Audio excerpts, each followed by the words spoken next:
Bonjour frères et sœurs, bienvenue sur Seconde 3. Nous sommes de retour pour de nouvelles révélations. Ça, c'est un témoignage puissant. Savez-vous à quoi ressemble le paradis? Personne ne le sait en général. Mais aujourd'hui, nous avons reçu des révélations sur ce qui se passe au ciel. Alors là, ça l'est extraordinaire. Écoutons ça. Où les voleurs n'entrent pas et ne volent pas. Il y avait aussi des bâtiments plus grands dans cette rue. De tous les bâtiments que j'ai vus au paradis, aucun d'entre eux n'avait de serrure aux portes et les portes n'étaient pas fermées, qu'il s'agisse de manoirs, de petites maisons ou d'immeubles d'appartements. Oui, certaines personnes aiment vivre dans des condominiums au paradis. Tous étaient ouverts, certains avaient des fenêtres mais d'autres non. Il n'y a pas de tempête et il n'y a pas de voleurs. Amassez-vous des trésors dans le ciel, où la mythe et la ruine ne détruisent pas et où les voleurs ne pénètrent pas et ne volent pas. Matthieu chapitre 6, verset 20. Tous ceux qui passent sont parfaitement les bienvenus pour entrer dans votre maison, que vous soyez là ou non, mais par respect. Je ne crois pas que quelqu'un entre dans la maison de quelqu'un d'autre quand le résident n'est pas là. Architecture indescriptible. J'ai vu des maisons très éclairées de l'intérieur et dont l'architecture était belle. Au ciel, il semble que l'architecture comporte de grands piliers. Chaque maison avait de grands porches avec des piliers et d'énormes arcades. Certaines des maisons étaient faites de ce qui semblait être un type de matériau en briques ou en pierre. D'autres ont été fabriquées à partir d'un type de bois. Pourtant, en regardant, il n'y avait pas de clous ni même de chevilles. Pas une pièce n'a été sciée, mais tout a été conçu et parfaitement assemblé. L'ajustement était si parfait qu'aucun clou n'était nécessaire. C'était comme si les maisons s'étaient constituées. J'ai vu une véranda sur une maison qui semblait être faite d'onyx. Vous pouviez voir à travers. C'était aussi clair que du verre. Incrustés dans le porche étaient des pierres précieuses et de l'or et de l'argent et il y avait de grands diamants, les choses qui nous sont si chères. J'ai vu plusieurs grandes villes dans le ciel et chaque ville avait de larges rues. Une zone particulière dans laquelle je suis allé avait cette immense rue principale qui se dirigeait vers le trône. L'architecture y était extraordinaire. J'ai vu une maison faite de pierres claires incrustées de roses qui était vivante et qui poussait et dégageait le plus bel arôme. Quand je tendais l'oreille vers quelque chose de solide au paradis, je l'entendais fredonner les plus belles chansons. Certaines des chansons étaient celles que nous chantons sur terre, mais d'autres ne l'étaient pas. Tout a donné louange et gloire au Seigneur. Et tout le reste s'estompe à la vue de Jésus. Tout était si beau, mais tout s'est estompé à la seule vue de Jésus. Un seul aperçu de lui et tout le reste pâlirait en comparaison. Quand je l'ai vu et que j'ai contemplé son visage merveilleux, même la plus belle architecture du ciel a été oubliée. Il est l'image expresse du Père. Reportez-vous à Hébreux chapitre 1, verset 3. Et tous les cieux tournent autour du Seigneur et de sa grande miséricorde. Il est l'image du Dieu invisible, le premier-né de toute la création, car par lui toutes choses ont été créées, les choses dans les cieux et sur la terre, visibles et invisibles, que ce soit des trônes ou des puissances ou des dirigeants ou des autorités, toutes choses ont été créées par lui et pour lui. Il est avant toutes choses et en lui, toutes choses tiennent ensemble. Colossiens chapitre 1 verset 15 à 17. La ville lumière de cristal, au loin, je pouvais entendre de beaux carillons venant de l'autre côté de la mer cristalline. C'était comme si c'était si loin. Pourtant c'était une promenade facile pour les habitants de ce lieu merveilleux qu'on appelle le paradis. Je voulais tellement voir ce qu'il y avait là-bas. Et quelque chose semblait m'attirer mais pour une raison qu'il valait mieux laisser au Seigneur Jésus. Je n'ai pas été autorisée à y aller. J'ai demandé pourquoi et j'ai reçu un regard sévère. C'était tout ce que j'avais besoin de savoir à ce sujet. Un endroit que j'ai été autorisée à voir, qui n'était pas trop éloigné, était une ville de cristal qui semblait être entièrement faite de lumière. Chaque lumière était différente et brillante. Les lumières émettaient des rayons de gloire qui brillaient plus que n'importe quel soleil terrestre ne le pourrait jamais. C'était comme si toute la ville était remplie de grands immeubles. Certains flottaient dans les airs, certains étaient ronds, un avait la forme d'un énorme diamant, elle seule m'était clairement visible et pourtant j'en étais à au moins plusieurs kilomètres. C'est très difficile à décrire. Cela me rappelle l'expérience de l'apôtre Paul. Il a entendu des choses inexprimables, des choses qu'il n'est pas permis à l'homme de dire. Le deuxième livre de Corinthiens chapitre 12, verset 4. Les gens sortaient continuellement de la ville. Je ne connaissais pas leur but et je n'allais pas demander pas cette fois. Il y avait des carillons et le système de cloches qui jouaient une musique si merveilleuse. Je me souviens encore des chœurs des gens et des anges qui chantaient du haut des hauteurs. J'ai pleuré d'adoration et de joie en voyant et en entendant ces merveilles qu'il m'était impossible d'expliquer. Encore une fois, Les décrire vraiment avec de simples mots terrestres me manquerait complètement. Oh, que je pouvais exprimer ce que je ressentais et ce que je ressens maintenant, après la ville lumière de cristal. J'étais avec Jésus la plupart du temps, ma propre maison céleste. J'ai été emmenée dans une autre maison qui se trouvait juste à côté de la rue principale dans laquelle je marchais. Je pleurais de joie. Je me joignais à la joie et au bonheur de tout le monde. Cette maison n'était pas aussi grande que certaines autres,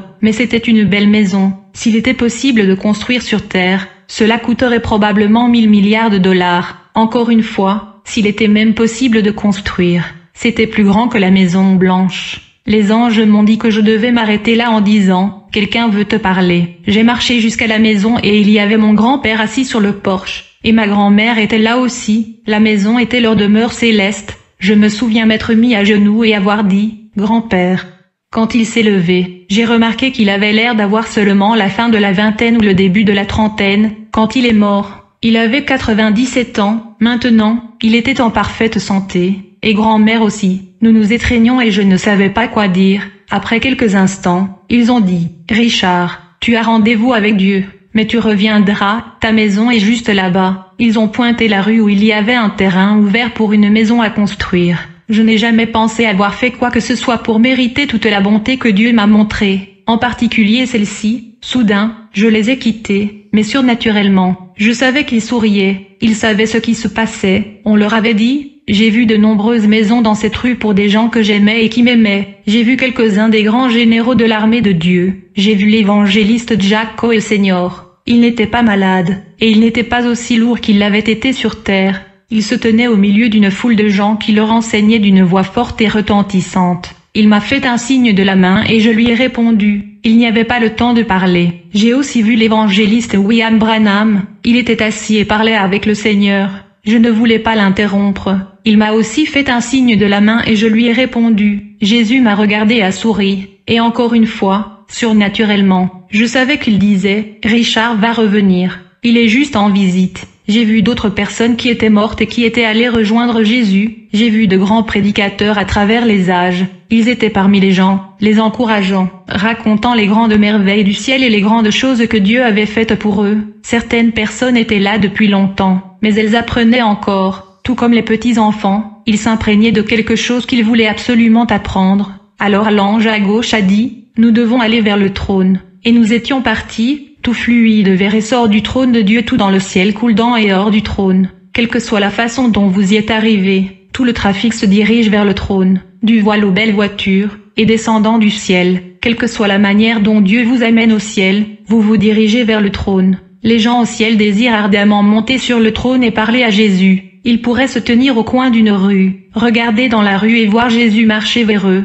Dans l'émerveillement, ils s'exclament, « Il vient vers nous, nous allons pouvoir lui parler. » Plusieurs fois, j'ai vu Jésus parler avec des gens, et il se retournait et me regardait. Je voulais lui parler, mais je savais que je devais attendre mon tour. J'ai ressenti une grande paix. Quand je le voyais, j'avais toujours le désir d'aller devant Dieu sur le trône. La tapisserie, je marchais dans une belle rue en direction de la salle du trône, qui se dresse si magnifiquement à une distance proche, sur ma droite. J'ai remarqué une merveille qui, comme tout le reste, m'a coupé le souffle. Il y a une grande baie vitrée d'une belle maison était un spectacle qui me fait encore crier gloire. Une femme tissait la plus belle tapisserie que j'ai jamais vue. On m'a dit d'entrer dans le manoir et de contempler la gloire de Dieu. La tapisserie était suspendue dans les airs sans aucun support visible. Je ne peux pas l'expliquer. Je peux seulement vous dire ce qu'on m'a montré. La femme avait une énorme pelote de tissu ressemblant à du fil, et elle lui parlait doucement, lui disant ce qu'elle voulait que ce soit. Instantanément, il obéit à ses souhaits. J'ai remarqué immédiatement la belle image qui se formait dans la partie finie de la tapisserie. J'ai aussi vu que la tapisserie était une image de tout ce qui était visible à travers la fenêtre du manoir. On m'a dit que tout comme nous sommes faits à l'image de Dieu, l'image était faite à l'image de ce qui se passait à l'extérieur de la fenêtre. L'image sur la tapisserie avait de la profondeur et il semblait que vous auriez pu y entrer. Encore une fois, tout ce qui se passait à l'extérieur de la fenêtre se passait dans la tapisserie. Certaines personnes se déplaçaient et passaient devant les fenêtres. D'autres se tenaient debout en groupe en train de chanter. Je pouvais les entendre comme si j'étais juste à côté de la fenêtre. Les feuilles des arbres bougeaient comme si une douce brise soufflait. Je me suis aussi vu quelques instants auparavant. Je me tenais à l'extérieur de la fenêtre, regardant à l'intérieur. J'ai demandé à l'un des anges, quand a-t-elle tissé cela dans la tapisserie? Il m'a dit, c'était le jour où tu es né de nouveau. J'ai été submergé par l'émotion et j'ai pleuré. Viens, tu as rendez-vous avec le Dieu de ton héritage. J'ai essayé de parler mais encore une fois, j'étais sans voix. L'ange a juste souri du gentil sourire doux. Et j'ai appris alors comment les anges se réjouissent au moment où quelqu'un est né de nouveau. Reportez-vous à Luc chapitre 15 verset 10. Ils sont créés et habilités juste pour ce moment précis. Leur plus grande joie est de servir Dieu et d'être en mission là où le Seigneur les envoie. Ils pleurent de joie au moment où une personne reçoit Christ comme son sauveur. Et ils entrent immédiatement en action. Dieu a tout préparé pour nous. Nous devons suivre Jésus. Il n'échoue jamais. Un service de témoignage éternel. J'ai ensuite été emmené dans un grand théâtre où se déroulait un service de témoignage. Il y en avait des milliers là-bas et d'après ce qu'on m'a dit, cela durerait pour l'éternité. J'ai entendu des cris de tonnerre, de louange et de gloire. Et puis j'ai entendu une voix très familière. Il disait, j'ai reçu une promesse du Seigneur concernant la vie de mon petit-fils 35 ans avant sa naissance. On m'a dit qu'il serait une bénédiction pour sa génération et qu'il serait utilisé par Dieu dans un puissant. C'était un enfant prédicateur et maintenant il est ici. Notre Dieu ne faillit jamais. J'ai regardé autour de moi pour voir de qui il parlait. Comme j'avais aussi commencé très jeune dans le ministère, j'étais excitée de voir cet homme. Était la voix qui parlait du roi David, ou peut-être de Samuel. Allais-je voir Samuel?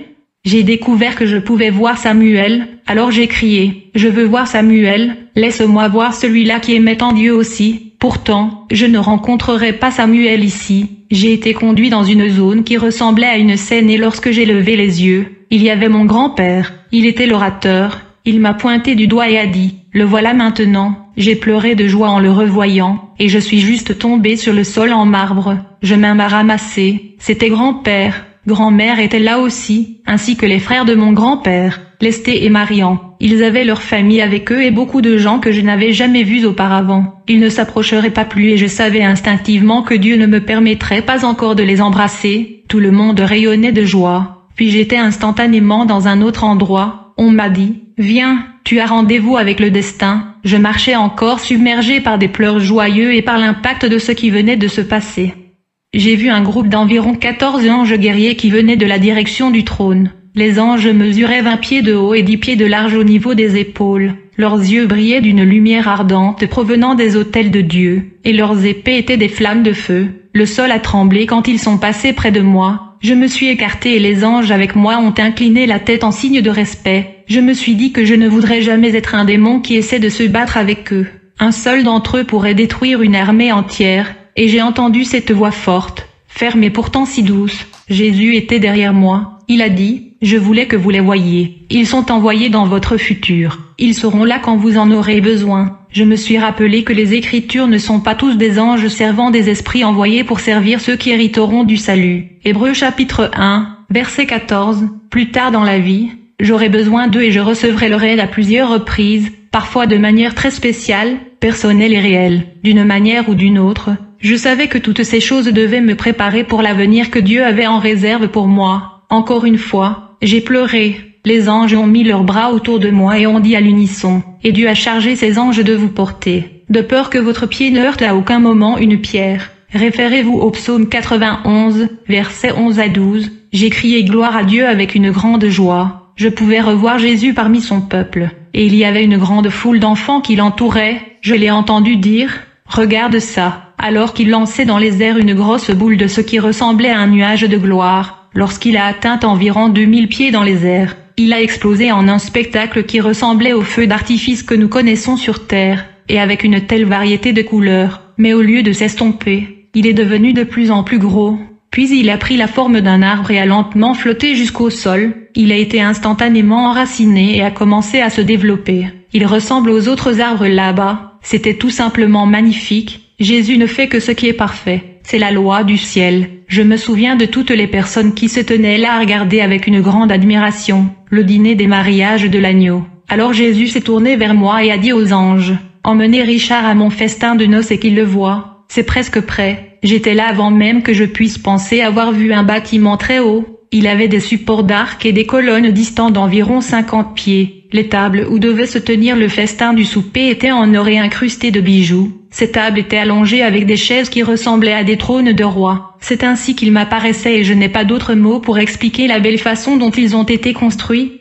Le pavillon était d'environ 20 000 de long dans ma meilleure estimation. Il y avait 3 rangées de tables en demi-cercle avec un trône en arrière-plan. Chaque chaise avait un nom gravé à l'intérieur du dossier. J'ai demandé quand ils avaient été gravés et le Seigneur a dit, quand leurs noms ont été enregistrés dans le livre de vie de l'agneau. Je me suis tué, j'ai incliné la tête avec une entière gratitude. Puis j'ai levé la tête et j'ai regardé devant moi. Au même instant, j'ai vu mon nom gravé sur l'une des chaises. Je voulais tellement m'asseoir sur cette chaise, mais Jésus a dit, pas encore. Elle sera assise pour la première fois quand mon Père dira, asseyez-vous aux noces de mon fils. Une vierge sera donnée et une vierge festin sera donné à un marié vierge. Et encore, j'ai pleuré de joie. Il y avait des gobelets remplis de doux nectar du ciel, un plat doré était rempli du meilleur du ciel. Tout était préparé à la perfection, le souper de mariage était prêt pour que le marié fasse son entrée. Il y avait assez de place pour des millions de personnes multipliées. Transcrit à partir d'une vidéo YouTube,